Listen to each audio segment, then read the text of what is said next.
Calisthenics would be easier for everyone to learn if you knew which weightlifting exercises translate to the bodyweight equivalent. Buckle up and sit back, because we're about to witness someone bridging the gap between weightlifting and calisthenics for everyone.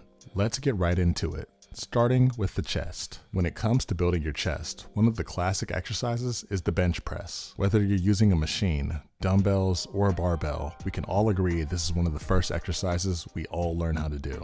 It should be no surprise here, but the calisthenics equivalent is the push-up. When performed correctly, the push-up becomes an amazing strength-building exercise. These are inclusive because they require minimal space and minimal equipment and also minimal time. Make sure your body's doing the correct thing. Your shoulder blades should touch at the bottom of the rep and they should spread out at the top of the rep. This is scapular retraction and protraction. If you're just starting out, you can start training push-ups on a wall. This is a great way to start building strength, especially if you're lacking in the upper body strength department or if you find yourself to be slightly overweight. This is a great way to alleviate your joints. So you start using that wall and then you move yourself down slowly to an incline. As we're doing these incline push-ups and further beyond, we need to focus on using our lower body as well. Keeping engagement on your lower body is the key to a stable push-up. Engaging your core and squeezing your thighs together is going to give you more consistent reps and more consistent activation. In the future, you'll be able to move the elevation down to the floor. What we did there is called exposure therapy, making sure our joints stay safe and uninjured through the building process. Now, how about if we want to build the upper chest? Naturally, if you had access to weights or a gym and you wanted to build your upper chest, you would go for some form of incline press. No doubt you've seen this exercise performed dozens of times, whether it's performed with a barbell, dumbbells, or some sort of machine press. You know what it is when you see it. The bodyweight equivalent is going to be decline push-ups. As you can see, we're following that same movement pattern, but we're acting on gravity and not it acting on us. So we did the middle and the upper. Now how about the lower chest? When people seek out to build their lower chest at the gym, usually they go for some form of a decline bench. This makes sense because this pressing motion is going to build that lower chest region. As you can see, we're following that same movement pattern. The calisthenics equivalent is going to be bodyweight dips. Training them has never been easier. Use some sort of elevation or a chair and do what I call chair dips. Keep your legs bent at first and then eventually straighten them out. What you'll notice is that this position has way more resistance. Go until your butt touches the ground. As you build strength, we can move this over to the parallel bars. If you have access to an assisted dip machine or some sort of resistance band, this is a great way for you to build strength in this position. Lower the level of resistance band that you use over time until eventually you can do this freestanding. This is an amazing strength building exercise. For some last minute body cues, make sure you're not swinging into the rep. Unshrug your shoulders, squeeze your thighs together, and press up hard. Lean forward slightly and go straight up and down to emphasize the lower chest muscle. This is the perfect dip. Now how about chest imbalances? We all have them. If you were weightlifting, you'd seek out some form of a single arm press. Doing unilateral work like this is a great way to solve those imbalances and eliminate weaknesses, which is why we have the archer push-up. Just like with all our regular chest pressing motions, you can start training this using elevation. What I also want to state about this elevated motion is that you can see we're keeping a slight bend in our elbow. Carry this same knowledge with you as you move into the ground. This is going to be slightly more difficult, and as you can see, we are still keeping that same bend in our elbow. Building strength in this position is quite difficult. But as we move into our final plank position, you can see we're still keeping that bend into our elbow. Over time, you can start to straighten out that arm more and more. As you're building that joint strength, you'll find it easy to complete archer push-ups in unison. Let's take a quick pause to hear an announcement from the sponsor of this video, Tasty Gains. You ever try to take creatine powder and it's clumpy, tastes like drywall, and it ends up all over your kitchen somehow? But Tasty Gains makes creatine in gummy form. Yes, gummies, as in you pop 2 or 3 and you get your creatine monohydrate for the day. No shaker bottle, no flavor regrets, just gains that taste like candy. These specific ones are pineapple mango flavored, but they have a lot of other flavors too. They're vegan, gluten-free, and lab tested. Creatine is one of the most tested supplements on earth, so there's no reason for you to be worried. The link is in the description if you'd like to try them. Shout out to Tasty Gains for keeping the creatine game delicious. Now, back to calisthenics. Moving on to the next body part, the shoulders. Anybody that wants to build their shoulders in the gym is going to do some form of a press up or shoulder press. It's truly one of the first exercises you learn on a push day, and whether you're using a machine, a barbell, or dumbbells, you'll agree that you can get some results from doing press-ups. But if we're looking to get into calisthenics, a good alternative is going to be the pike push-up. This push-up is unique. You want to make sure your head falls above your hands on the decline of the push-up. Do this while making sure your elbows stay tucked. Flaring them out leads to injury. Tuck them. The pike push-up has a lot of potential for building your shoulders. Notice how my legs are straight. I'm on my toes and I'm basically leaning into my hands. Carry this same knowledge with us when we do elevated pike push-ups. As you can notice, this is going to be a way more resisted position. Being inverted like this is challenging, but we're following the same exercise pattern.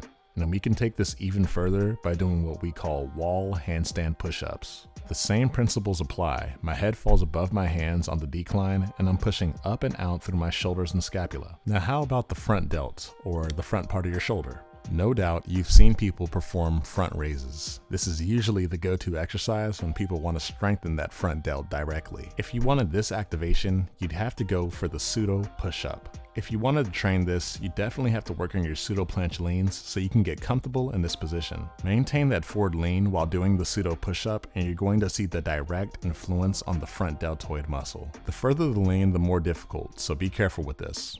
Moving on to the rear deltoid.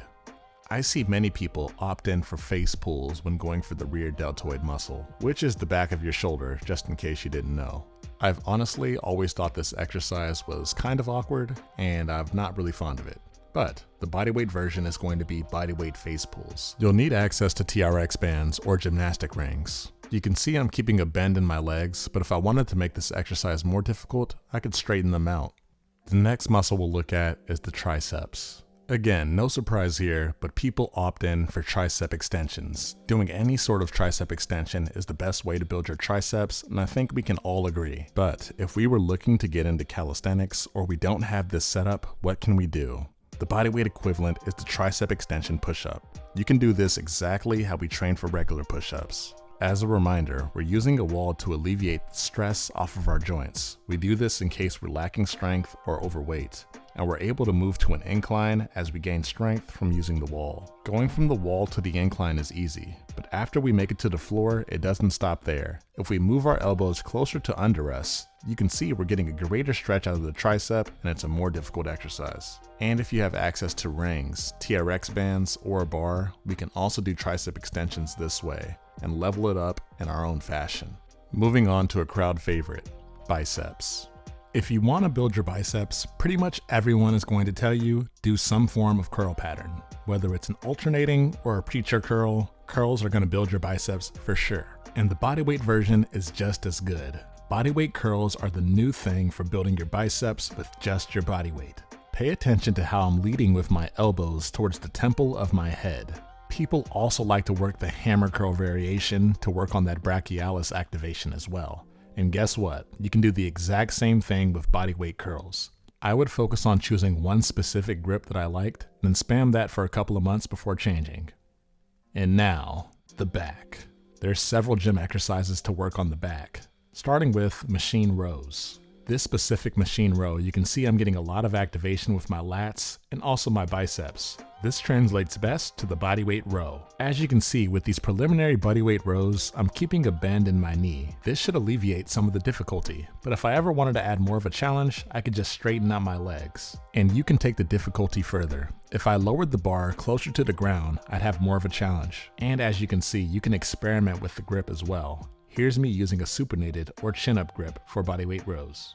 I'm sure a lot of people have told you, if you ever want some wings or you want the appearance of a smaller waist, then you need to be doing lat pull downs. And they aren't wrong. Any kind of pull down variation like this is going to be amazing for your lats and back overall. And that's why I'd like to introduce you to the pull-up. Simply the bread and butter of calisthenics. Just like with our push-ups, make sure your core and legs are engaged for more consistent reps. Choose whichever grip width works for you, but I like to go with shoulder length. And like we did with our dips, we're going to use a resistance band and lower that resistance as needed until we can do it freestanding. And yes, when using a lat pull-down machine, you can also use a supinated grip.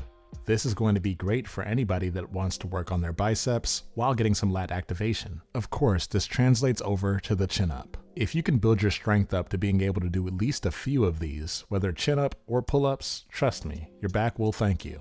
Have you heard of the straight arm pull down? This is another way to grow some wings. If you have the right setup, this can easily be one of the most fun lat exercises that we have. Aside from pull-ups, of course. The calisthenics equivalent is going to be the front lever raise. I'm not going to lie, this is going to be quite difficult for you to get the hang of. So don't be afraid to keep a slight bend in your elbow so you can pull yourself to the top if you need be. You can also do eccentrics so you can build strength for the movement. Simply jump up to the top and lower yourself slowly. Moving over to some form of bent over row. Have you ever used this exercise where you can get very heavy dumbbells? Maybe you use a bent over position or you use some sort of stability for your chest. The calisthenics alternative is going to be front lever rows. By the time you're even able to do this, you're going to have an insane back anyway. Just a suggestion.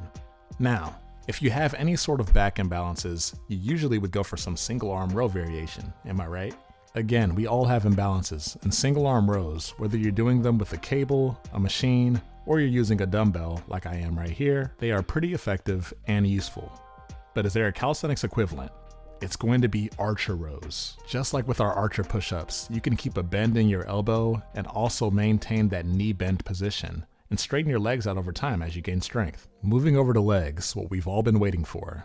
Quads are best built using weighted squats. If you have access to a gym, doing weighted squats should stay in your program forever. The bodyweight equivalent is simply bodyweight squats. Squatting is not easy for everyone, so it's important that we give tools for those in need. So if you want to train squats, I'd recommend using a chair or some sort of elevation.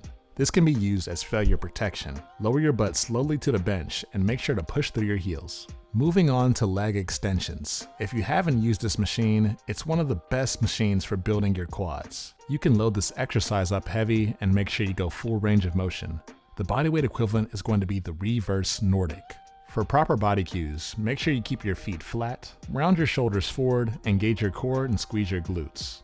Lower yourself slowly and controlled until your butt touches your heels. Squeeze your quads and put yourself back in neutral. Although difficult, if you could do at least 3 or 4 of these in one set, you're on the right track. Isn't calisthenics amazing? There's so many types of combinations that you can do to replicate gym equipment exercises. You can start training for the reverse Nordic by using resistance bands. Just like before, we're going to lower the resistance needed as we gain strength, and eventually we'll be able to do this exercise freestanding. Now, what if you have leg imbalances, specifically around the quads area? People usually go in for single leg presses. It makes sense because this unilateral work is exactly what we need to build strength in the weaker leg. Is there a calisthenics equivalent to this exercise? It's going to be the almighty pistol squat. Now don't get scared. You can start training for this by doing step-ups. You can use any sort of elevation and step slowly, not using your back leg to push yourself to the top and lower yourself down. You can increase the difficulty by doing an assisted pistol squat. Use that elevation to push you through the lower half of the movement. Use support less and less, and eventually you'll be able to do a full pistol squat. Not only is this a great party trick, but it's one of the best calisthenic leg exercises there is. Moving forward to hamstrings. Usually if you had a gym membership, you'd use leg curls to get those hamstrings in order. But since it's calisthenics, we're going to be doing hanging leg curls. You'll need TRX bands or some sort of gymnastic rings. The activation you get on your hamstrings is actually insane, and you can take it a step further by doing single leg hanging leg curls. And finally, our last stop for the day, the core. I see people doing this exercise all the time, the plate side bend to target the obliques.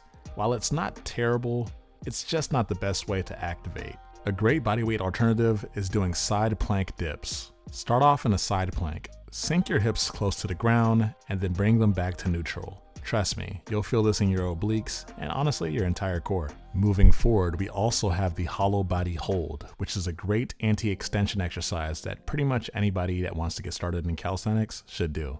You can train for this exercise by keeping your knees close to your chest. Just make sure you keep your lower back pressed into the ground. Reverse crunches are also a great exercise for getting started in calisthenics. I know that these specific core workouts are not directly tied to any gym workouts, but I wanted to give you some options for getting started in your core training anyway. As you can see, I've also started to lengthen out my legs, which will increase the difficulty. Compact leg lifts is also a fan favorite for mastering compression. This is usually the exercise that you'll use when you want to master the L-sit. And you can start training for this by doing single leg compact leg lifts. If you find yourself struggling to do this exercise, you can press your upper back into a wall for leverage. Last but not least, the hanging leg raise. Please, please, please do not swing like a madman when you're doing this exercise. Train this properly by doing knee raises. This way you'll have an easier time and you can help prevent some of the swinging. And as you gain strength here, again, we'll be able to lengthen out our legs like usual. However, if you flip your hand grip, you'll notice you'll have an easier time doing the exercise and you'll focus less on swinging. And again, going from knee raises to leg raises. I really hope you guys enjoyed this video. Now that you have these exercises, you can take any weightlifting workout plan that you may already have and start swapping out bodyweight equivalents, whether gradually or all at once. The choice is yours. Just make sure you keep it strict form only.